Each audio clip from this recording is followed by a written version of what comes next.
Oi, gente, então estamos aqui fazendo o procedimento de mais uma tatuagem, né? Aqui pra vocês verem. Agora a gente vai fazer o procedimento da colagem, que a gente pega e passa assim, né? Pra fazer o procedimento pra... pra tatuagem sair como o cliente quer, não é, cliente? Sim. Então vamos aqui agora massagear um pouco para a tatuagem sair perfeitamente no braço do cliente. Será que esse cliente vai ser mais um dos que vão sair satisfeitos? Oh, para de mexer, cacete! Ai, Toreto! Vamos ver. Vamos fazer o primeiro teste, que é dessa daqui, pra ver se vai sair. Vem! Vem em mim!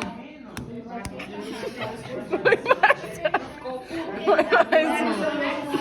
Vamos fazer o procedimento da colagem. A gente raspa primeiro. A gente raspa. Aí tá. Olha.